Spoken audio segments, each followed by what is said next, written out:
Vítám vás u dalšího pokračování naší soutěže Milionový závod. Dnes vás vítáme z Buenos Aires. A co si pro vás připravili naši soutěžící? Nyní se podívejme na Krahujce a Prvoky mladší. Střílej. A to zbroj náš mě, když se... No, Teče to? Neteče. Jo, něco tam teče, ano, učkej, Tome. Fakt. Jo! To se trefil motil, myslím. To jsme fakt nechyběli, já. Jako zadu. Já jsem střílel. Nevím, další. Si můžeš stoupnout další tady na značku. A když se netrefí, tak můžu taky to. Když to potečí. Čekej. Výborně. To bude, už si pravte.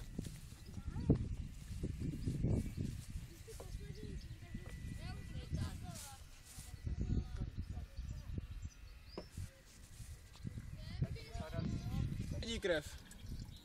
Výborně. Jo, skoro naplnila.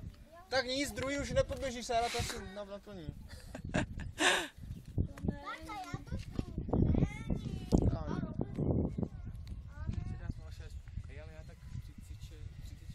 Jo, obě dvě nohy, jedno.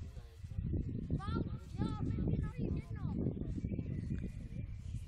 Já to cítím, jak mi to... Já to teďka už budu kontrolovat, teďka No, prosím vás, neberte to na lehkou váhu, jde přece jenom o milion. Že jo, protože je to milionový závod. Jenom si to nevyhrajem, to je jasný. No, s tím milionem, můžete si třeba koupit... Co děláš, Matyáši? On to tam chce nadspat, že jo?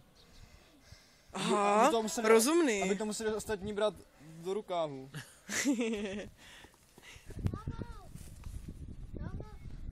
Prvoků starších se již od minulého dílu drží smůla a ta nepřestala ani v tomto díle.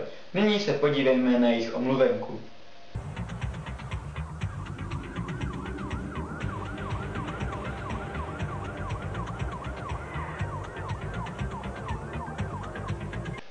Teď už se s vámi můžu jenom rozloučit, ale připomenu ještě, že závěr se blíží a proto nezanevřete na to chodit na oddílovky. Ještě je stále šance, že vyhrajete. Buenas noches!